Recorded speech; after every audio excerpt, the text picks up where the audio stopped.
ይህ እዚህ በግራና በቀኝ የምትመለከቱት ተራ የድንጋይ ስብስብ ወይም አደባባይ ለማስዋብ የተቆለለ የብረት ክምር አይደለም።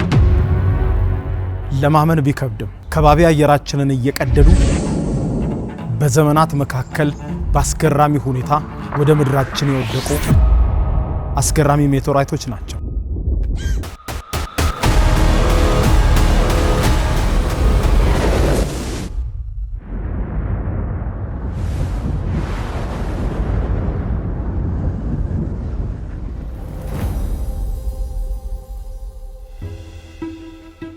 የምገኘው በደቡባዊቷ የአፍሪካ ክፍል በምትገኘው ናሚቢያ በተባለችው ሀገር በናሚቢያ ዋና ከተማ ዊንድሆክ ውስጥ ነው። ከዓመታት በፊት በዚህች ሀገር ላይ ድንገተኛ አንድ ክስተት አጋጥሞ ነበር። ድንገተኛ የድንጋይና የብረት ናዳ የያዘ ከሰማይ የወረደ ጉድ። ከሰማይ ጉድ የወረደባት መሬት እየተባለች ናሚቢያ በየጊዜው የምትጠራው ለዚህ ነው። ለመሆኑ እነዚህ የጠፈር ድንጋዮች ሜቴራይቶች ምንድናቸው? እንዴት ነው ከባቢ ምድርን እያለፉ ወደ ምድራችን የሚመጡት? ምን ያክልስ ለምድራችን አደጋ ደቅነዋል? እነዚህ ግዙፍ ሜቴራይቶች ከባቢ አየርን ጥሰው ወደ ምድር ከወደቁ በኋላ የሰው ልጆች እነዚህን የጠፈር ድንጋዮች እየሰበሰቡ ለምን ጥቅም ያውሏቸዋል? እንዲሁም በምድራችን ላይ ከወደቁ ሜቴራይቶች ሁሉ በመጠን እጅግ የገዘፈውና በምድራችን ላይ እዚህ ሀገር ብቻ የሚገኘውን የምድር ግዙፉን የጠፈር ጉድ ወይም ትልቁን የጠፈር ድንጋይ በዚሁ ፕሮግራም አሳያችኋለሁ። እስከ ፍጻሜው አብራችሁኝ እንድትቆዩ እንደ ሁልጊዜው ጋብዛችኋለሁ። የዩቲዩብ ቻናሌን ሰብስክራይብ በማድረግ የደወል ምልክቷን መጫናት ዘንጉ። ይህንን ፕሮግራም ደግሞ ከዚህ ከናሚቢያ በቀጥታ ወደ እናንተ እንዲደርስ ስፖንሰር ያደረጉት ደግሞ ፊሶን ሪል ስቴት እና አቢሲኒያ ባንክ ናቸው። ከማስታወቂያው በኋላ ተመልሰን እንገናኛለን። ከእያንዳንዱ ብሩህ ተስፋ ጀርባ በሩቅ አገር የሚከፈል የድካም ዋጋ አለ። ዓለም ያሸለበች በሚመስልበት በዛ ብርዳማ ሌሊት እነሱ ግን ይተጋሉ። ያ በሩቅ የሚፈሰው ላብ እዚህ ሀገር ቤት የደስታ ማዕድ ሆኖ ይቀርባል። ስኬታቸው በፈገግታ የታጀበ ሳይሆን በርቀት በብቸኝነትና በብርቱ መስዋዕትነት የታነጸ ነው። እያንዳንዱ ዝውውር ሁለት ዓለማትን የሚያገናኝ የማይታይ የፍቅር ድልድይ ነው። ለሚያደርጉት ውለታ ምስጋናን አይጠብቁም። የውስጥ እርካታቸው ብቻ በቂያቸው ነው። ርቀት ቢለያየንም በልባችን ግን አንድ ላይ ነን። ጨለማ ለነበሩ ቤቶች ብርሃን፣ ለሕፃናት ተስፋ፣ ለቤተሰብ ደግሞ እረፍት ይሰጣል። ዛሬም ነገም በዓለም ዙሪያ ላላቸው የጽናት ተምሳሌቶች አቢሲኒያ የልባችሁን መሻት ያደርሳል። ምክንያቱም የእናንተ ድካም የእኛ ሕይወት ነውና። አቢሲኒያ ረሚት፣ የፍቅር መንገድ፣ የትውልድ ድልድይ። አቢሲኒያ የሁሉም ምርጫ። ፕላኔታችን ምድር ሰማያዊቷ ዕንቁ ከሩቅ ስትታይ ሰላማዊ ጸጥ ያለችና በአስተማማኝ የከባቢ አየር የተከበበች ትመስላለች። እኛ የሰው ልጆች በዚህች አነስተኛ ዓለም ላይ የራሳችንን ታሪክ እየጻፍን ነው። ነገር ግን ከዚህ ሰማያዊ ጣራችን ባሻገር ያለው እውነት እጅግ የተለየ ነው። ህዋ ማለቂያ የሌለው ጨለማ፣ ቀዝቃዛና እጅግ አስፈሪ የሆኑ ኃይሎች የሚንቀሳቀሱበት ግዙፍ የጦር ሜዳ። በዚህ ማለቂያ በሌለው ጥልቅ ውስጥ ምድር ብቻዋን አይደለችም። በቢሊዮን የሚቆጠሩ ዓመታት ዕድሜ ያላቸው ከዋክብት ሲፈነዱ፣ ፕላኔቶችም ሲፈጠሩ የተረፉ በህዋ ውስጥ የሚንከራተቱ ዝምተኛ መንገደኞች አሉ። እነዚህ መንገደኞች አንዳንዴ መንገዳቸውን ስተው ወደኛ ምድር ይወድቃሉ። ከጥልቁ የጠፈር ጨለማ ተነስተው በሺዎች የሚቆጠሩ ኪሎሜትሮችን በሰከንድ እየገሰገሱ የምድራችንን ከባቢ አየር ጥሰው ወደ ምድራችን ድንገት ጉብ ይላሉ። ይህ ታሪክ የነዚህ የጠፈር መልእክተኞች ታሪክ ነው። ከሰማይ የወረደ ብረት ዝናብ፣ የናሚቢያ አስፈሪ የጉድ ታሪክ። ወደዚህኛው የሜቴራይት ክስተት ስንመጣ እንግዲህ እዚህ ጋር እንደምታዩት ታሪኩ ተጽፏል። የጌቢዮን የሜቴራይት ክስተት ነው የሚባለው። ይሄውም እንግዲህ በዚህ በናሚቢያ ውስጥ በ360 ኪሎ ሜትር ራዲየስ በሚሸፍን ቦታ ላይ በድንገት ነበረ እነዚህ የጠፈር ጉዶች ሌሎች ሜቴራይቶች ሳይቃጠሉ እሳት እንደያዙ ማለትም እንደጋሉ የከባቢ አየርን ጥሰው ወደ ናሚቢያ ምድር ላይ የወደቁት ማለት ነው። 360 ኪሎ ሜትር ማለት በጣም ረጅም ኦልሞስት ከአዲስ አበባ ጅማ ምናምን አይነት ሬንጅ ነው እንግዲህ ካያችሁ እንዳያችሁት ማለት ነው ርቀቱና በዛ ክልል ያክል ነው። በጣም በርካታ የጠፈር ድንጋዮች ከባቢ አየርም ጥሰው የወደቁት። ይሄ ሆነው እንግዲህ ከረጅም ጊዜ በፊት ነው። ከዛ በኋላ የሀገሬው መንግስት ይህንን ክስተት ካጠና በኋላ እነዚህን የሜቴራይቶች በሳይንቲስቶች አማካኝነት በመደገፍ በመሰብሰብ የቀሩትን የተወሰኑትን በመሰብሰብ እነዚህ እንግዲህ በጣም ጥቂቶቹ ናቸው ያኔ ከወደቁት ምን ያህል ግዙፍ እንደሆኑ እያንዳንዳቸውን ግዝፈታቸውን ከእሳት ጋር ሆኖ ደግሞ ሲመጡ አስቡት። ማለትም በጣም በከፍተኛ ፍጥነት ስለሚጓዙ እንደ እሳት እየጋሉ ነው የሚመጡትና ምን ያክል አደጋቸው ከባድ ሊሆን እንደሚችል አስቡትና እዚህ ቦታ ላይ እንደ አደባባይ ሰርተው ሰዎች ስለ ሜቴራይቶች ግንዛቤ እንዲኖራቸው ለመርዳት ታስቦ የተደረገ ነው ማለት ነው። በህዋ ውስጥ የሚገኙ የብረትና የኒኬል ስብስቦች እነዚህ ማዕድናት በጊዜ ሂደት እየተቀዛቀዙ እየተሰባሰቡና እየጠነከሩ ይመጣሉ። እነዚህ የጠፈር አለቶች የምንላቸው ሜቴራይቶች በፀሐይ ስርዓት ውስጥ በተለይም በማርስና በጁፒተር መካከል ባለው የአስትሮይድ ቤልት ለቢሊዮን ዓመታት ሲሽከረከሩ ኖረዋል ይለናል ሳይንስ። ዛሬ በናሚቢያ ውስጥ ተከስቶ ታሪክ የሚያወሳውና የሁሉ ብረት ከሰማይ እንደ ጉድ የዘነበበት ክስተት ይህ ነው። በጠፈር ውስጥ በተፈጠረ ግዙፍ ግጭት ከነዚህ አለቶች መካከል አንዱ ከመንገዱ ተገፍቶ ወጣ፣ አቅጣጫውን ሳተ። የዚህ ግዙፍ የብረት አለት ጉዞ መጨረሻው ምድራችን ነበረች። ሚሊዮን ዘመናትን የፈጀው ይሄው ዝምተኛ ጉዞ በናሚቢያ ሰማይ ላይ አስፈሪ መቋጫውን ሊያገኝ ተቃረበ። ጊዜው ከሺህ ዓመታቶች በፊት ወደ ኋላ ነው። በናሚቢያ ምድር ስልጣኔ የሚባለው ነገር ገና አይታወቅም። በዱር አራዊትና በጥንታዊ የተፈጥሮ ዝምታ የተዋጠች ምድር። የናሚብ በረሃ አሸዋማ ኮረብታዎች በፀሐይ ሙቀት ይቃጠላሉ፣ ማታ ደግሞ በብርድ ይቆራመዳሉ። በድንገት ይህ የዘመናት ዝምታ ተሰበረ። ከሰማይ ላይ ከፀሐይ ብርሃን በብዙ እጥፍ የሚያንጸባርቅ ዓይን የሚያሳውር አስፈሪ የብርሃን ጸዳል ታየ። ይህ ብርሃን ተራ ኮከብ አልነበረም። ከጠፈር በሰከንድ በብዙ ኪሎ ሜትሮች ፍጥነት እየተምዘገዘገ የመጣው ግዙፍ ሜቴራይት የምድር ከባቢ አየርን ሲሰነጥቀው የተፈጠረ የእሳት ኳስ ነበር። ከባቢ አየራችን እንደ ጠንካራ ግድግዳ ሆኖ የሜቴራይቱን ፍጥነት ሊገታው ሞከረ። በዚህ ጊዜ የተፈጠረው እጅግ ከፍተኛ የሆነ ፍጭት ወይም ፍሪክሽን የድንጋዩን የውጭኛውን ክፍል አቀለጠው። የሙቀት መጠኑ ከፀሐይ ገጽታ ጋር እስኪስተካከል ድረስ ተንቦገቦገ፣ ነደደ። በዚህ ከፍተኛ ሙቀትና ግፊት የተነሳ ያ ግዙፍ የብረት አለት በሰማይ ላይ እንዳለ በአስፈሪ የነጎድጓድ ድምፅ ፈነዳ። የከባድ ፍንዳታና የነጎድጓድ ድምፅም ተሰማ። ፍንዳታው ምድርን አናወጣት። ሰማዩ በእሳት ዝናብ ተሞላ። ናሚቢያ አስፈሪም አስደንጋጭም ጉድ ገጠማት። ያ አንድ የነበረና ከሰማይ የወረደ ግዙፍ አለት ወደ 10 ሺዎች በሚቆጠሩ ትናንሽና ትልልቅ አሁን በዚህ አደባባይ ላይ የተቀመጡትን የሚመስሉ የብረት ኳሶች ቁርጥራጮች ተሰባበረ። እነዚህ የሚነዱ የብረት ቁርጥራጮች እንደ ገሃነም ዝናብ እሳት እየያዙ በናሚቢያ ምድር ላይ ድንገት ዘነቡ። ከ20,000 ስኩዌር ኪሎ ሜትር በላይ በሆነው ሰፊ የግሬት ናማንኳላንድ ክልል ላይ እዚህም እዚያም ተበታተኑ። ዛሬ የጊቢዮን ሜቴራይት በመባል የሚታወቁትና እነዚህ የምታዩቸው በዓለም ላይ ትልቁ የሜቴራይት መበተን ክስተት የሆነው አደጋ በዚህ መልኩ በናሚቢያ ውስጥ ተፈጸመ። መሬቱን ሲመቱት አቧራ ወደ ላይ ተነሳ፣ ዛፎች ተቃጠሉ። ምድር በድንጋጤ ከሰማይ ጉድ የወረደባት መሰለ። ናሚቢያ በከባድ አቧራ ተዋጠች። እንግዲህ ይሄ ከሆነ ደግሞ የምድራችን እጅግ በጣም ግዙፍ የሆነውና ምንም ሳይሰባበር ለረጅም ጊዜ የቆየ ደግሞ እጅግ ግዙፍ የሆነው የጠፈር ድንጋይ ወይም ደግሞ ሜቴራይት ደግሞ የሚገኘው በዚህው በናሚቢያ በሰሜናዊው የናሚቢያ ክፍል ነው። ከዚህች ከዋና ከተማዋ ዊንድሆክ በ400 ኪሎ ሜትር ርቀት ወደ ሰሜናዊው ክፍል ስትሄዱ ደግሞ ይህንን ጃይንት የሆነ ግዙፍ ድንጋይ ደግሞ በቦታው ታገኙታላችሁ ማለት ነው። ስለዚህ የጠፈር ጉድ ደግሞ ትንገራችሁ። በተመሳሳይ ጊዜም ከዚህ የጊቢዮን ዝናብ ባሻገር ሌላ እጅግ ግዙፍ የሆነ የጠፈር መንገደኛ ወደ ሰሜናዊቷ የናሚቢያ ክፍል ግሩትፎርቴን አቅጣጫ እየተምዘገዘገ ነበር። ይህኛው ግን በሰማይ ላይ አልፈነዳም፣ አልተሰባበረም።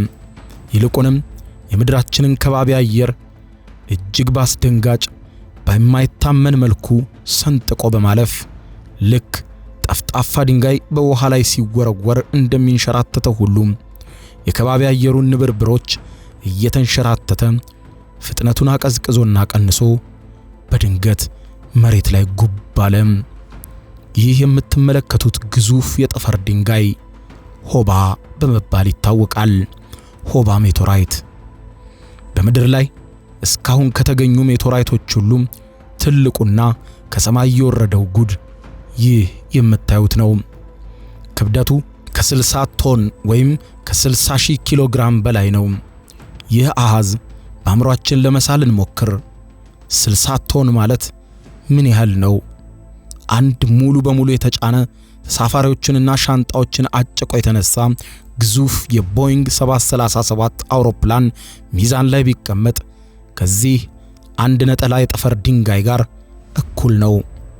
አሊያም 10 ሙሉ ያደጉ ግዙፍ የአፍሪካ ዝሆኖች በአንድ ላይ እንደመቆም ማለት ነው።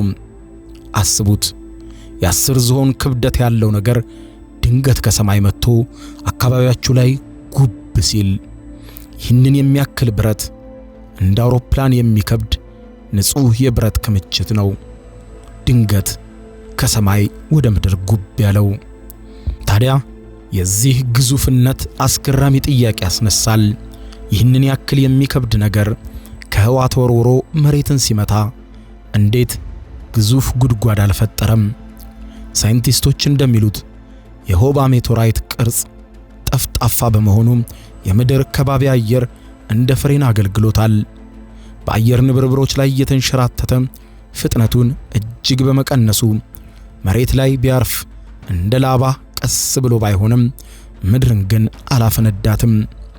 ይህ 60 ቶን የሚመዝን ግዙፍ የብረት ክምችት ከወደቀበት ጊዜ ጀምሮ እስካሁን ድረስ ማንም ሊያንቀሳቅስ የሚችለው ነገር አልተገኘም።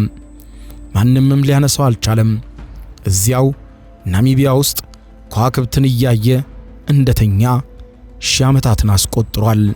የጥንት ናሚቢያውያን በተለይም የናማ ጎሳ ሰዎች በበረሃው ውስጥ ሲጓዙ እነዚህን እንግዳ የሆኑትን ጥቁር በፀሐይ የነደዱና እጅግ በጣም ከባድ የሆኑ የብረት ድንጋዮችን አገኙ። ተራ ድንጋይ እንዳልሆኑ ወዲያው ነበር የተረዱት። እነዚህን ድንጋዮች ሲመቷቸው እንደ ብረት ይጮሃሉ፣ እሳትንም ይቋቋማሉ። የሰው ልጅ ከማዕድን ማውጣትና ብረትን ማቅለጥ ስልጣኔ መድረሱ ከረጅም ዘመናት በፊት እነዚህን የናማ ሰዎች ከሰማይ የወረዱትን ብረቶች በመጠቀም መሳሪያዎችን መስራት ጀመሩ። ድንጋዮችን በማጋልና በመቀጥቀጥ የጦር ጫፎችን፣ ቢላዎችንና ቀስቶችን ሰሩባቸው። ከሰማይ የወጣው የኮከብ ብረት የሰው ልጅ የዕለት ተዕለት ኑሮን ማገዝ ጀመረ። እዚህ የጠፈርና የሰው ልጅ ስልጣኔ የመጀመሪያው አስገራሚ ትስስር ነበር። ወደ ናሚቢያዋ ዋና ከተማ ዊንድሁክ ከተማ መሃል ላይ የሚገኘው ፖስት ስትሪት ሞል ስንመጣ በመንገዱ መሃል ላይ በሐውልት መልክ የተሰሩ 33 ግዙፍ የጊቢዮን ሜቶራይቶች እንዲህ ቆመዋል። እነዚህ ሜቶራይቶች በቅርበት ስንመለከታቸው ውጫዊ ክፍላቸው ከከባቢ አየር ጋር ሲላተም በፈጠረው ሙቀት የተነሳ የቀለጠና የተቃጠለ ቅርጽ አለው። ነገር ግን እውነተኛው ውበታቸውና ሚስጥራቸው የሚገኘው በውስጣቸው ነው። ሳይንቲስቶች የእነዚህን ሜቶራይቶች ውስጣዊ ክፍል ቆርጠው በልዩ አሲድ ሲያጥቡት ከምድር ላይ በማንኛውም ብረት ውስጥ የማይገኝ እጅግ አስደናቂ የሆነ የክሪስታል ቅርጽ ይታያል። ይህ ቅርጽ ዊድማንስታተን በመባል ይታወቃል። ይህ እርስ በርሱ የተሳሰረ የጂኦሜትሪ ጥበብ የሚመስል መስመር የሜቶራይቶቹን የጠፈር ላይ ታሪክ ይነግረናል። ይህ ቅርጽ ሊፈጠር የሚችለው የብረትና የኒኬል ውህድ በህዋ ላይ እጅግ በጣም ቀዝቃዛ በሆነ ሁኔታ ውስጥ ነው። በየ1 ሚሊዮን ዓመቱ 1 ዲግሪ ሴልሺየስ ብቻ እየቀዘቀዘ ሲመጣ ነው። እያንዳንዱ ሜቶራይት የጊዜ ማሽን ነው። የፀሐይ ስርዓታችንን ጅማሮ ማህደር ነው። ለመሆኑ አይበለውና እነዚህ ሜቴራይቶች በምትኖሩበት አካባቢ ሰማዩን ቀደው ድንገት ከሰማይ ቢወድቁ እናንተስ ብታገኟቸው ለመሆኑ ስንት ይሸጣሉ? የሜቴራይቶችን ንግድ በዓለም አቀፍ ደረጃ እጅግ በጣም አትራፊና በሚሊዮን የሚቆጠር ዶላር የሚንቀሳቀስበት ህቡ ዓለም ነው ማለት እንችላለን። አንድ ሰው በበረሃ ውስጥ ዞሮ የወደቁ ሜቴራይቶችን አግኝቶ ቢሸጥ ዋጋው የሚወሰነው በድንጋዩ አይነት ነው፣ በውስጣዊ ውበቱና በመጣበት ቦታ። ለምሳሌ እንዲህ በዙሪያዬ የከበቡኝን የብረት ሜቴራይቶች በብዛት በምድራችን ላይ ከሰማይ እየወደቁ ኢትዮጵያን ጨምሮ በተለያዩ አካባቢ የሚገኙ በመሆናቸው በግራም ከ2 እስከ 5 የአሜሪካን ዶላር ብቻ ነው የሚሸጡት። ይህ አነስተኛ ቢመስልም 1 ኪሎ ግራም የሚበዝን የብረት ሜቴራይት ድንገት ብታገኙ በቀላሉ ከ20,000 እስከ 50,000 የአሜሪካን ዶላር ሊሸጥ ይችላል ማለት ነው። ይህም ማለት አንድ ሜቴራይት 20 ኪሎ ግራም በትንሹ ሊመዝን ይችላል። ነገር ግን ከዚህም እጅግ የገዘፈ ዋጋ ያላቸው አሉ።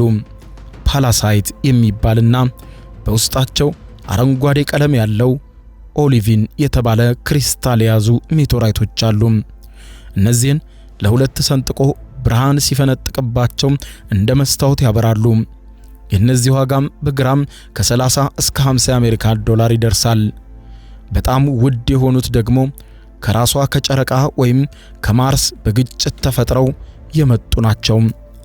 አንድ ማርስ ላይ የነበረ ድንጋይ በጠፈር ተጉዞ ምድር ላይ ድንገት ቢወድቅና እናንተ ብታገኙት ዋጋው በግራም ከ1000 ዶላር በላይ ነው። ከወርቅ ከፕላቲኒየምና ከማንኛውም የምድር ማዕድን እጅግ ውድ የሆነ ሀብት ነው።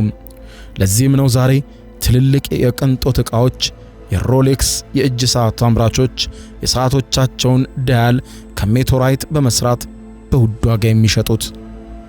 ይሁን እንጂ ይህ ከሰማይ የመጣ ስጦታ በውስጡ ሌላ አስፈሪ እውነትን ደብቋል።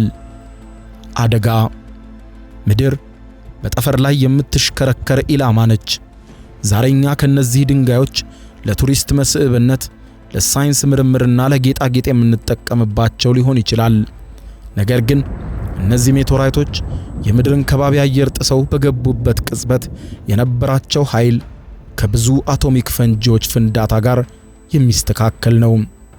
ታሪክን ወደ ኋላ ብንመለስ ከረጅም ዘመናት በፊት በአሁኑ ሜክሲኮ አካባቢ የወደቀ አንድ ግዙፍ አስትሮይድ በወቅቱም ምድርን ይገዙ የነበሩ ዳይኖሰሮችን ጨምሮ 75% የሚሆነውን የምድር ላይ ሕይወትና ገጽታዋን ሙሉ በሙሉ አጥፍቶታል።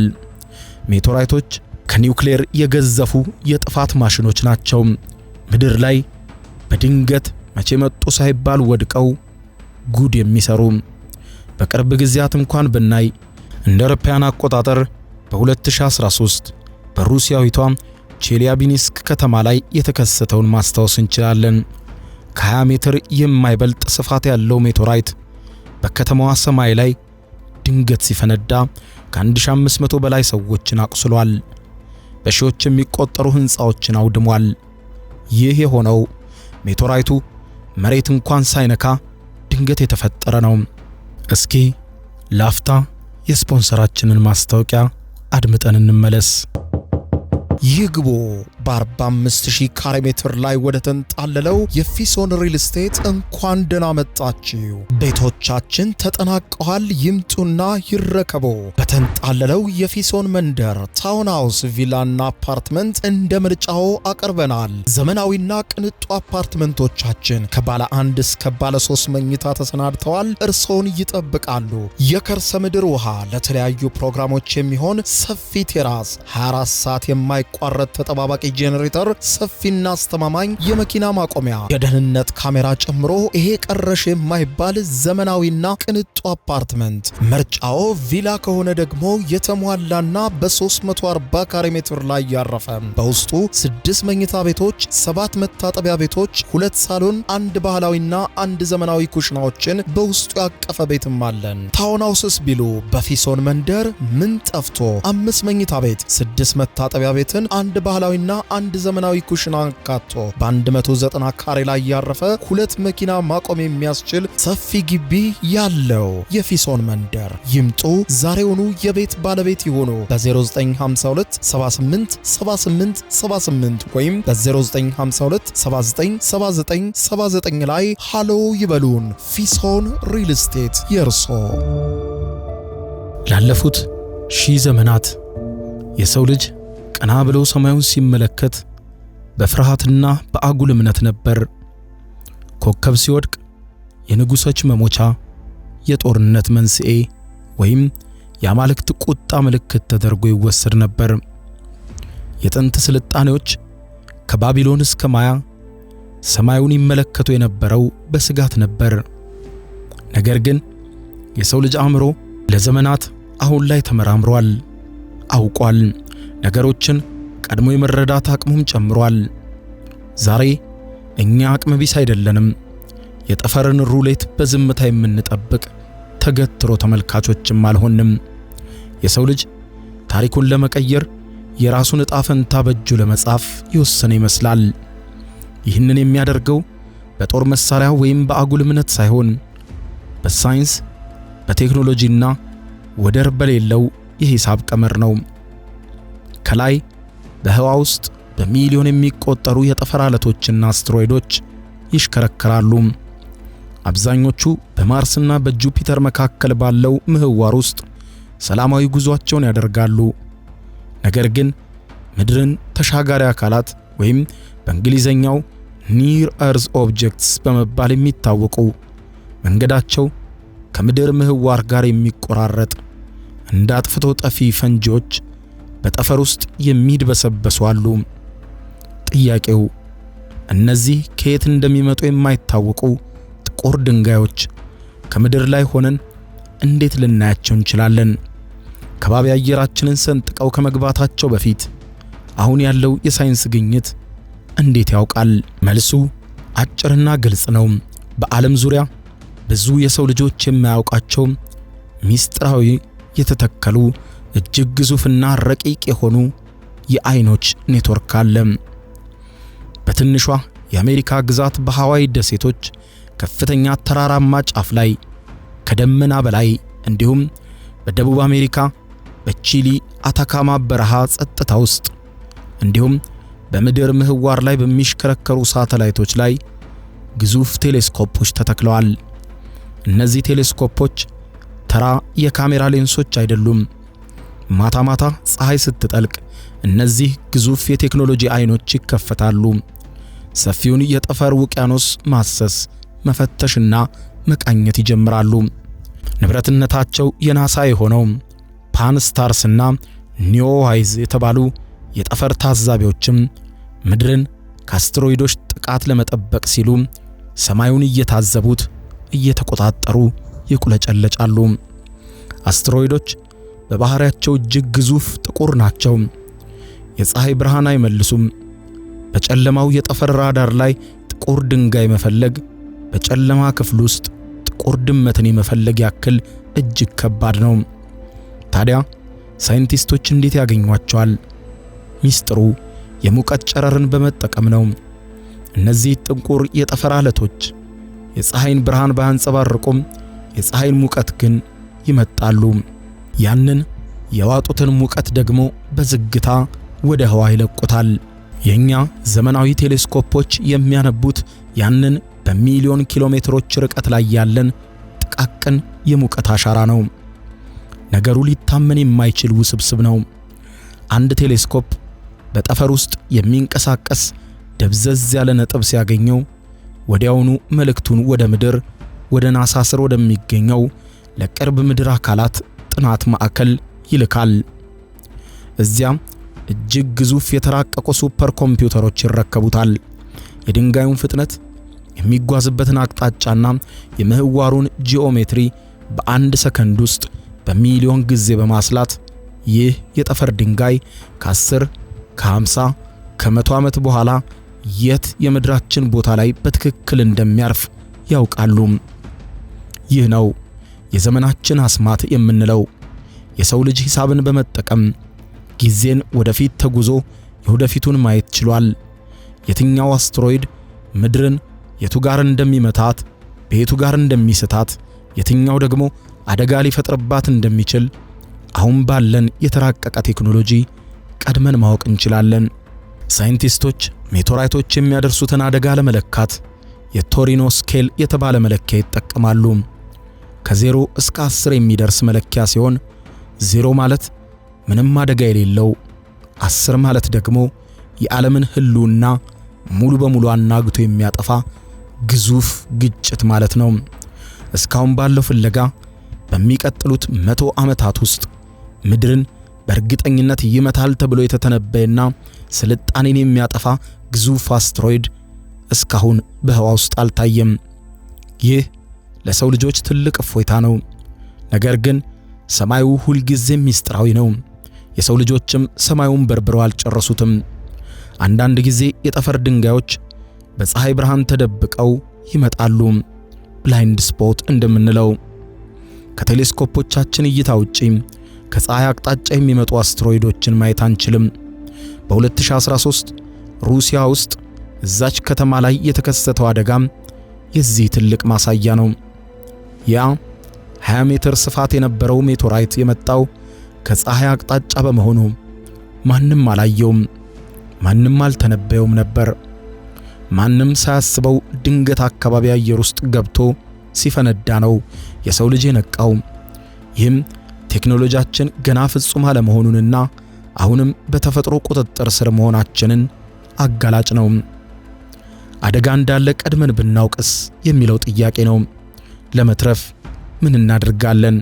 እንደ ምሳሌ እንበልና አንድ ግዙፍ አስትሮይድ ወደ ምድራችን እየተምዘገዘገ መጥቶ ምድርን እንደሚመታ፣ ይህም አስትሮይድ ከ20 ዓመት በኋላ የምድርን ከባቢ አየር ጥሶ ገብቶ ምድርን እንደሚያወድማት ቀድመን ቴሌስኮፖቻችን ቢያረጋግጡልን ምን እናደርጋለን?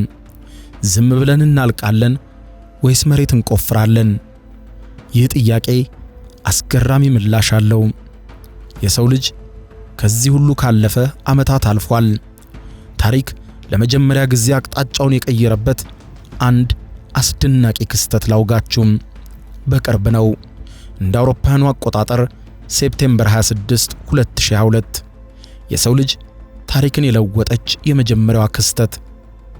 የሰው ልጅ ለመጀመሪያ ጊዜ የመከላከል አቅሙን በጠፈር ላይ የሞከረበት አስገራሚ ዕለት። የናሳ ዳርት ተልእኮም ለማመን የሚከብድ እንግዳ የሰው ልጅ ስኬት። ከምድር 11 ሚሊዮን ኪሎ ሜትር ርቀት ላይ ዳይዲሞስ የተባለ ትልቅ አስትሮይድና እሱን የሚዞር ዳይሞርፎስ የተባለ አነስተኛ አስትሮይድ በህዋ ውስጥ እየተምዘገዘጉ ይጓዛሉ። ሳይንቲስቶቹ አንድ እብድ የሚመስል ሐሳብ አመጡ። አስትሮይዱ ተምዘግዝጎ መጥቶ ምድርን ሳይመታ እዚያው ባለበት መጥቶ ማፈራረስ። አንድን የጠፈር መንኮራኩር በከፍተኛ ፍጥነት አብረረን ከዚህ አስትሮይድ ጋር ብናላትመውና ምህዋሩን ብናስቀይረው አደጋን መከላከል እንችላለን የሚል ሌላም ሐሳብ መጣ። ይህንን ለማድረግ ፍሪጅ የምታክል አነስተኛ የጠፈር መንኮራኩር ወደ ህዋ ተኮሱ። ይህች መንኮራኩር በሰከንድ 6.6 ኪሎ ሜትር በሰዓት ውስጥ 24000 ኪሎ ሜትር በሚጠጋም እጅግ ግዙፍ አሰቃቂ ፍጥነት ተወርውራ በቀጥታ ሄዳ 160 ሜትር ስፋት ካለው ዳይሞርፎስ አስትሮይድ ጋር ተላተመች። ግጭቱ ሆን ተብሎ የተደረገ የጠፈር ላይ የትራፊክ አደጋ ነበር። ውጤቱ ምን ሆነ? አስገራሚ ነው። የሰው ልጅ የላካት ያቺ አነስተኛ መንኮራኩር የዚያን ግዙፍ የጠፈር አለት እንቅስቃሴ መቀየር ቻለች። አስትሮይዱ የሚዞርበትን ጊዜ በ32 ደቂቃዎች አሳጠረችው። ይህ ለሰው ልጅ ትልቅ ትርጉም ያለው ነገር ነበር። ትርጉሙም ወደፊት ምድርን ሊመታ የሚችል አስትሮይድ ካለ ቀድመንም ካየነው ኒውክሌር ፈንጂን መተኮስ አያስፈልግም። ትንሽ መንኮራኩር በከፍተኛ ፍጥነት አላትመን አቅጣጫውን በትንሹ በጥቂት ዲግሪዎች ብናስቀይረው ምድርን በብዙ ሺህ ኪሎ ሜትሮች ልዩነት ስቷት እንዲሄድ ማድረግ እንችላለን ማለት ነው። እንደከዚህ ቀደሙ ሰባብረን መተው እንችላለን የሚለውን ሐሳብ አሸነፈ። የሰው ልጅ ለመጀመሪያ ጊዜ የተፈጥሮን የጠፈር ሕግ ኃይል አሸነፈው። የፕላኔታችን ጠባቂዎች መሆን ቻልን። የሰማዩን ጥልቀት፣ የጠፈሩን ስፋት ስንመለከት እኛ የሰው ልጆች ድንበሮችን አበጅተን በዘርና በሀገር ተከፋፍለን ልንኖር እንችላለን። ነገር ግን ከህዋ ሰፊነት አንጻር ስንታይ ሁላችንም ምድር በምትባል አንዲት አነስተኛ የጠፈር መርከብ ላይ የተሳፈርን መንገደኞች ነን። የኛ ልዩነት ለጠፈር ምንም አይነት ትርጉም አይሰጠውም። በ2029 እንደ አውሮፓውያን አቆጣጠር አፖፊስ የተባለ 340 ሜትር ስፋት ያለው ግዙፍ አስትሮይድ ከምድር ጋር እጅግ በጣም በተቀራረበ ርቀት ያልፋል። ምን ያህል ቅርብ ነው ብሎ ለሚጠይቅ መልሱ ከ32000 ኪሎ ሜትር በታች ሆኖ ምድርን ስቷት ያልፋል። ይህ ማለት የሰው ልጅ ካመጠቃቸው የኮሙኒኬሽን ሳተላይቶች እንኳን ይበልጥ ወደ ምድር ቀርቦ ያልፋል ማለት ነው። በወቅቱ በአይን ብቻ ያለ ቴሌስኮፕ እንደ ኮከብ በሰማይ ላይ ሲጓዝ በግልጽ እናየዋለን። ምንም እንኳን ሳይንቲስቶች ምድርን እንደማይመታ 100% እመኑን እያሉ እየማሉ ቢያረጋግጡም ይህ ክስተት ግን ሁላችንንም የሚያነቃ ደወል ሊሆን ይችላል።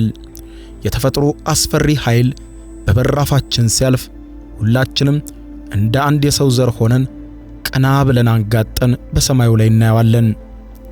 ዊንድሆክ ናሚቢያ የሆባ ግዙፍ ብረትና የጊቢዮን ሜቴራይቶች ቁርጥራጮች፣ እነዚህን ዝምተኛ ሐውልቶች ይህንን ታላቅ የህዋ ድራማ በየቀኑ ያስታውሱናል። ከፀሐይ ሥርዓት አፈጣጠር፣ ከውሃና የፀሐይ ጅማሮ እስከ ወደፊት የምድር ዕጣ ፈንታ ድረስ ያለው ምስጢር በእነዚህ ድንጋዮች ውስጥ ተደብቆ ይታያል። በሰማይ ላይ የሚያንጸባርቁትን ግዙፍ የጠፈር አለቶችና አስፈሪ የሜቴራይቶች ፍንዳታን ስንመለከት ሁልጊዜም ትኩረታችን የሚሄደው ወደ ትልልቆቹ ክስተቶች ነው። 60 ቶን የሚመዝነው በዚህ በናሚቢያ የሚገኘው የሆባ ሜቴራይትን አይተናል። ዳይኖሰሮቹን ያጠፋ የሚባለው የሜክሲኮን ግዙፍ አስትሮይድ እናስታውሳለን። ነገር ግን እጅግ አስገራሚ የሆነው የህዋ ምስጢር የሚገኘው በግዙፍነቱ ውስጥ ሳይሆን በአይናችን ልናየው በማንችላቸው እጅግ ጥቃቅን ዓለም ውስጥ ነው። እስኪ አሁን ባላችሁበት ቦታ በዚህ እኔ በመገኝበት በናሚቢያ በዊንድሆክ ከተማ ወይም በመዲናችን አዲስ አበባ አሊያም በኒውዮርክ ቀና ብላችሁ የቤታችሁን ጣሪያ፣ የከተማችሁን ጎዳና አሊያም የሚነዱትን መኪናዎች መስታወት ተመልከት። ምንም ያልተለመደ ነገር ላይታያችሁ ይችላል። ነገር ግን ሳይንስ አንድ አስደንጋጭ እውነትን ይነግረናል። በየቀኑ፣ በየሰዓቱ፣ በየደቂቃው ፕላኔታችን ምድር በማይታይ የጠፈር ዝናብ እየታጠበች ነው ይሉናል።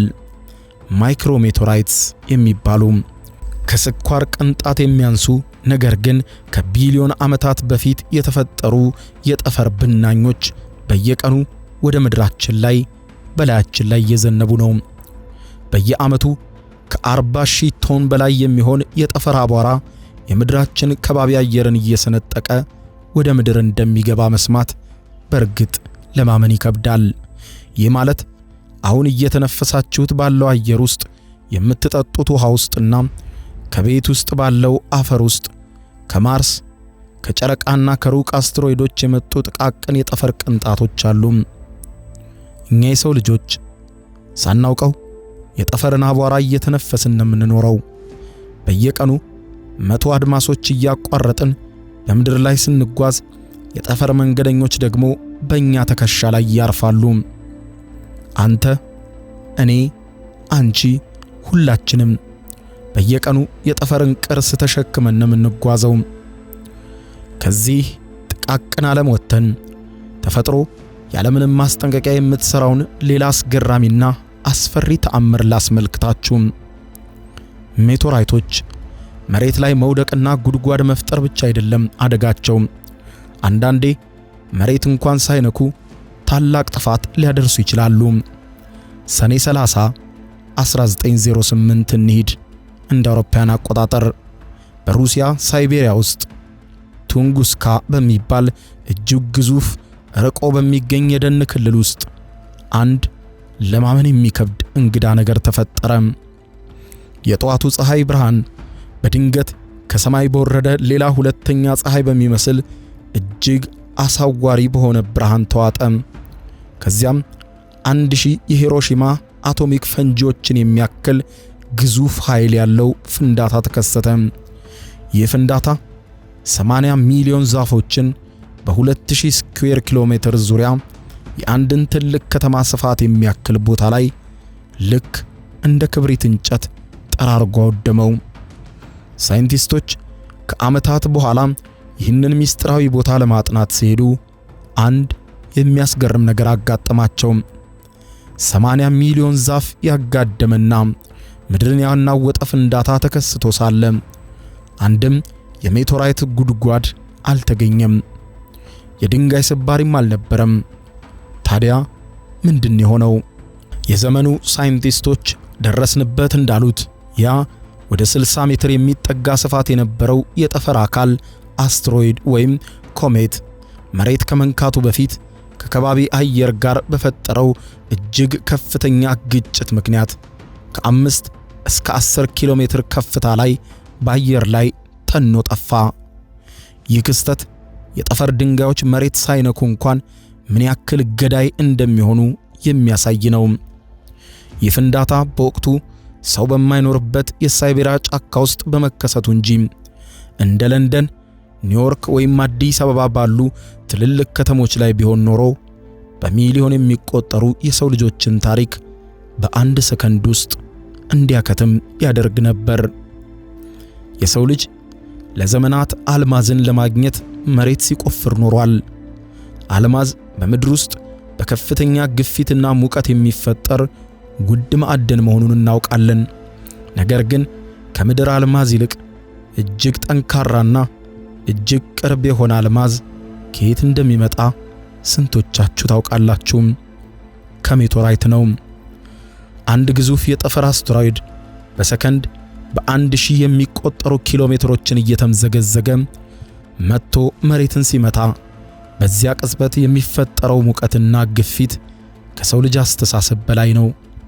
በዚያች ቅጽበታዊ ግጭት ብቻ በድንጋይ ውስጥ ያለውን የካርቦን ማዕድን ተጨምቆ ከምድር አልማዝ በ58 በመቶ ይበልጥ ጠንካራ ወደሆነ ልዩ ክሪስታልነት ይቀየራል። ይህ ልዩ አልማዝ ሎንስዴላይት በመባል ይታወቃል። ሎንስዴላይት የህዋ አልማዝ። ይህ አልማዝ የሚፈጠረው የጠፈር ድንጋዮች ሲላተሙ በሚፈጠር አስፈሪ የሾክ ዌቭ ብቻ ነው። ይህ ማዕድን እጅግ ብርቅ ከመሆኑ የተነሳ በዓለም ላይ የሚገኙት ጥቂት ግራሞች ብቻ ናቸው። በተጨማሪም በገንዘብ ሊተመን የማይችል ከፍተኛ ዋጋ አላቸው። በቅርቡ ሳይንቲስቶች ባደረጉት ጥናት በአንዳንድ ጥንታዊ ሜቴራይቶች ውስጥ ከፀሐይ ስርዓታችን ዕድሜ የሚበልጡ እጅግ ጥቃቅን የሆኑና ናኖ ዳይመንድስ አግኝተዋል። አስተውሉ። ፀሐይ ከመፈጠሯ በፊት ሌሎች የፈነዱ ከዋክብት የፈጠሯቸው አልማዞች ዛሬ በናሚቢያና በሌሎችም የዓለም ክፍሎች የሚገኙ ሜቴራይቶች ውስጥ ሊገኙ ይችላሉ። ሌላው እጅግ አስገራሚና ብዙ ሰዎችን ግራ የሚያጋባው የሜቴራይቶች ባህሪ ድምጻቸው ነው። በሳይንስ ሕግ መሰረት የብርሃን ፍጥነት ከድምጽ ፍጥነት እጅግ በጣም ይበልጣል። መብረቅ ሲብረቀረቅ አይተን የነጎድጓዱን ድምጽ ለመስማት ጥቂት ሰከንዶች እንጠብቃለን። ነገር ግን ከጥንት ጀምሮ እስከ ዛሬ ድረስ ሜቴራይቶች ሲወድቁ ያዩ ሰዎች አንድ የሚያመሳስላቸው እንግዳ የሆነ የአይን ምስክርነት ይሰጣሉ። ድንጋዩ በሰማይ ላይ ሲነድ እያየሁት ልክ በዚያው ቅጽበት ከጭንቅላቴ በላይ የኤሌክትሪክ ሽቦ እንደሚርገበገብ ወይም ስጋ በመጥበሻ ላይ ሲጠበስ እንደሚሰማው አይነት እሽ የሚል ድምጽ ሰማሁ ይላሉ። ድንጋዩ ያለው ከ80 ኪሎ ሜትር በላይ ከፍታ ላይ ነው። ድምጹ ወደ መሬት ለመድረስ ቢያንስ 5 ደቂቃ መውሰድ አለበት። ታዲያ ሰዎቹ እያዩት በዚያው ቅጽበት እንዴት ድምጹን ሊሰሙ ቻሉ? ይህ ክስተት ለብዙ 10 ዓመታት ሳይንቲስቶችን ግራ አጋብቶ ቆይቶ ነበር። በመጨረሻም ሚስጥሩ የተፈታው ይህ ድምጽ ኤሌክትሮፎኒክ ሚቲዮር ሳውንድ ይባላል። ግዙፍ ሜቴራይት ከባቢ አየርን እየቀደደ ሲገባ እጅግ ከፍተኛ የሆነ የኤሌክትሮማግኔቲክ ሞገድ ይፈጠራል። ይህ ሞገድ በብርሃን ፍጥነት ወደ መሬት ይወርዳል። ሞገዱ መሬት ላይ ሲደርስ በከባቢው ካሉ እንደ ብረት ሽቦች፣ የዛፍ ቅጠሎች አልፎ ተርፎም ሰዎች ካደረጓቸው መነጽሮችና በጭንቅላታቸው ላይ ካለው ጸጉር ጋር ምላሽ ይሰጥና እነዚያ ነገሮች ራሳቸውን ድምጽ እንዲያመጡ ያደርጋል። አዎ የምትሰማው ድምጽ ከሰማይ የመጣ ሳይሆን በአካባቢህ ያሉ ነገሮች በሜቴራይቱ የኤሌክትሪክ ኃይል ተገደው የሚያወጡት የብርሃን ጩኸት ነው። ተፈጥሮ ምን ያክል ረቂቅና ምን ያክል አስገራሚ እንደሆነች ተመልከቱ። እስካሁን ያወራነው ስለ ፀሐይ ስርዓታችን አባላት አብረውን ስለተፈጠሩ የጠፈር ድንጋዮች ነው። ነገር ግን በቅርቡ የሰው ልጅ ታሪክን የቀየረ ሌላ አስደንጋጭ ክስተትም ተፈጥሮ ነበር። እንደ አውሮፓውያን አቆጣጠር በጥቅምት 2017 በሃዋይ የሚገኘው ፓን ስታርስ ቴሌስኮፕ አንድ እንግዳ ነገር አየሁ አለ። የሲጋራ ቅርጽ ያለው ቀይ ቀለም የሚያንጸባርቅና በሚገርም ፍጥነት የሚጓዝ የጠፈር አካል በፀሐይ ስርዓታችን ውስጥ ዘልቆ ገባ። ሳይንቲስቶች የምህዋሩንና የፍጥነቱን ቀመር ሲያሰሉ አእምሮአቸውን ማመን አቃታቸው። ይህ አካል የመጣው ከኛ የፀሐይ ስርዓት አልነበረም፣ ከሌላ ሩቅ ኮከብ ስርዓት፣ ከሌላ ጋላክሲ ጥግ የተወረወረ የመጀመሪያው ኢንተርስቴላር ወይም በከዋክብት መካከል የሚጓዝ መንገደኛ ነበር። ይህ እንግዳ ነገር ኦሙአሙአ ተብሎ ተሰየመ። በሃዋይኛ ቋንቋ ከሩቅ የመጣ የመጀመሪያ መላእክተኛ ማለት ነው። ከአድማስ አድማስ አቋርጦም በዓለም ጥግ ለሚኖር አንድ ምስኪን ልጅ ከዚህ በላይ ታላቅና ሚስጥራዊ የሆነ ጉዞ የለም። ሀገራትን አቋርጠን ብንጓዝም እጅግ የገዘፈውና ገና ያልተደረሰበት ትልቁ አድማስ ከጭንቅላታችን በላይ ያለው ማለቂያ የሌለው ጥቁር ሰማይ ነው። በሰው ልጅ ታሪክ ውስጥ ከድንጋይ ዘመን ተነስተን እሳትን መፍጠር ተምረን ብረትን ከሜቴራይት ላይ አቅልጠን ከተሞችን ገንብተን ዛሬ ላይ የጠፈር ቴሌስኮፖችን ወደ ህዋ አቅጣጫ ዙረናል። የሰው ልጅ አጽናፈ ሰማይ ራሱን በራሱ ለማወቅ የፈጠረው ብቸኛ መነጽር ነው። በቀጣይ ጊዜ ማታ ከቤታችን ወጥተን ስንቆም አንገታችንን ቀና አድርገን ሰማዩን ስንመለከት ከምናያቸው በቢሊዮን ከሚቆጠሩ ከዋክብት መሃል አንዱ የጠፈር አለት መንገዱን አቅንቶ ወደኛ ጓዳ እየመጣ ሊሆን ይችላል። ምናልባትም ጥፋትን አዝሎ፣ ምናልባትም አዲስ ሚስጥርና አዲስ እንቆቅልሽን ደብቆ። እስከዚያው ግን የሰው ልጅ መመርመሩን መጓዙንና ሚስጥሮችን መፍታቱን ይቀጥላል፣ አድማሶችን እያቋረጠ። እንግዲህ ምድራችን ቢነገሩ በማያልቁ እንዲህ ባሉ አስገራሚ ክስተቶችና ተአምራዊ ትንግርቶች የተሞላች ናት። እኛም እንግዲህ የተለያየ ዓለም ዳር ከናንተ ጋር እየዞርኩኝ እንዲህ ያሉ ክስተቶችን፣ አስገራሚ እውነታዎችን፣ ሳይንሳዊ ፋክቶችን ወደ እናንተ እንዲህ እያሰናዳው እያቀረብኩ ነው። እናንተም ፕሮግራሙን እንደወደዳችሁት ተስፋ አደርጋለሁ። እንደ ሁልጊዜው ሐሳብ አስተያየቶቻችሁን ኮሜንት ላይ ማኖር፣ ይህንን ቪዲዮ ላይክ ማድረግ አትርሱ። በቀጣይ ቪዲዮ በሌላ ሀገር በሌላ ቦታ እስከምንገናኝ ድረስ ስፖንሰሮቻችን ፊሶን ሪል ስቴት እና አቢሲኒያ ባንክን ከወዲሁ እያመሰገንኩ በቀጣይ ቪዲዮ እንገናኝ። ይመቻችሁ። ባባይ ቻው። ይግቦ በ45000 ካሬ ሜትር ላይ ወደ ተንጣለለው የፊሶን ሪል ስቴት እንኳን ደህና መጣችሁ። ቤቶቻችን ተጠናቀዋል። ይምጡና ይረከቦ።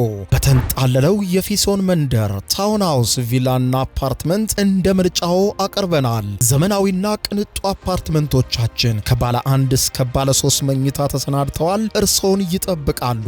የከርሰ ምድር ውሃ፣ ለተለያዩ ፕሮግራሞች የሚሆን ሰፊ ቴራስ፣ 24 ሰዓት የማይቋረጥ ተጠባባቂ ጄኔሬተር፣ ሰፊና አስተማማኝ የመኪና ማቆሚያ፣ የደህንነት ካሜራ ጨምሮ ይሄ ቀረሽ የማይባል ዘመናዊና ቅንጡ አፓርትመንት። ምርጫው ቪላ ከሆነ ደግሞ የተሟላና በ340 ካሬ ሜትር ላይ ያረፈ በውስጡ 6 መኝታ ቤቶች፣ 7 መታጠቢያ ቤቶች፣ 2 ሳሎን፣ 1 ባህላዊና 1 ዘመናዊ ኩሽናዎችን በውስጡ ያቀፈ ቤትም አለን። ታውን ሃውስስ ቢሉ በፊሶን መንደር ምን ጠፍቶ 5 መኝታ ቤት፣ 6 መታጠቢያ ቤትን፣ 1 ባህላዊና አንድ ዘመናዊ ኩሽና አካቶ በ190 ካሬ ላይ ያረፈ 2 መኪና ማቆም የሚያስችል ሰፊ ግቢ ያለው የፊሶን መንደር ይምጡ።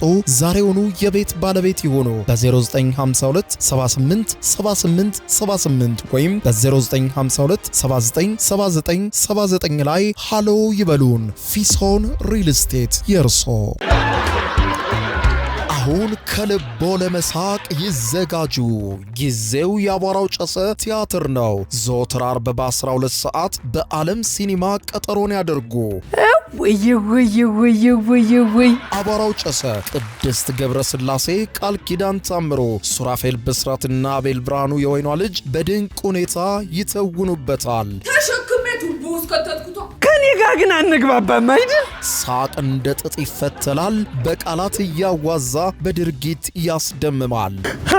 አዎ ምስክር የለኝም። አቧራው ጨሰ ልብ አንጠልጣይ ኮሜዲ ቲያትር። ደራሲ ሱራፌል ብስራት፣ አዘጋጅ አቤል ሰለሞን። ዘወትር ዓርብ በ12 ሰዓት በዓለም ሲኒማ እንገናኝ። እናንተ ተወያዩ፣ እኛ እንውጣላቸው አይደል? ወዴት ነው የምትሄደው? አቧራው ጨሰ የዘመኑ ምርጥ ኮሜዲ ቲያትር። ከእያንዳንዱ ብሩህ ተስፋ ጀርባ በሩቅ አገር የሚከፈል የድካም ዋጋ አለ። ዓለም ያሸለበች በሚመስልበት በዛ ብርዳማ ሌሊት እነሱ ግን ይተጋሉ። ያ በሩቅ የሚፈሰው ላብ እዚህ ሀገር ቤት የደስታ ማዕድ ሆኖ ይቀርባል። ስኬታቸው በፈገግታ የታጀበ ሳይሆን በርቀት በብቸኝነትና በብርቱ መስዋዕትነት የታነጸ ነው። እያንዳንዱ ዝውውር 2 ዓለማትን የሚያገናኝ የማይታይ የፍቅር ድልድይ ነው። ለሚያደርጉት ውለታ ምስጋናን አይጠብቁም። የውስጥ እርካታቸው ብቻ በቂያቸው ነው። ርቀት ቢለያየንም በልባችን ግን አንድ ላይ ነን። ጨለማ ለነበሩ ቤቶች ብርሃን፣ ለሕፃናት ተስፋ፣ ለቤተሰብ ደግሞ እረፍት ይሰጣል። ዛሬም ነገም በዓለም ዙሪያ ላላቸው የጽናት ተምሳሌቶች አቢሲኒያ የልባችሁን መሻት ያደርሳል። ምክንያቱም የእናንተ ድካም የእኛ ሕይወት ነውና። አቢሲኒያ ረሚት፣ የፍቅር መንገድ፣ የትውልድ ድልድይ። አቢሲኒያ የሁሉም ምርጫ። የዩቲዩብ የስኬት ሚስጥሮችን በዝርዝር የያዘው የአቤል ብርሃኑ የወይኗ ልጅ መጽሐፍ 2ኛ እትም በገበያ ላይ። ዩቲዩብ ለመጀመር በአጭር ጊዜ ስኬትን ለመቀዳጀት አስበዋል? ዩቲዩብ ብጀምር ስንት ብር አገኘሁም ብሎ አስበዋል? እንግዲያውስ በዩቲዩብ 2 የወርቅ 3 የብር ሽልማቶችን ያገኘው የአቤል ብርሃኑ የወይኗ ልጅ የዩቲዩብ ሚስጥሮች መጽሐፍ በዝርዝር ሁሉንም ያብራራሉታል። ዛሬውኑ ገዝተው ህልሞን እውን የሚያደርጉበትን የዩቲዩብ የስኬት መንገድ ይጀምሩ። በሀገር ቤት አከፋፋይ አዲስ አበባ ሜክሲኮ ኮሜርስ መጽሐፍት መደብር። በውጭ ሀገራት ለምትገኙ ከአማዞን ላይ ብታዙ በቀናት ውስጥ ደጁ ይደርሳል። የአማዞን ሊንኩን እዚህ ቪዲዮ ኮሜንት ላይ ያገኙታል። የዩቲዩብ ሚስጥሮች፣ ዘመኑ ጋር ተፈላጊ መጽሐፍ።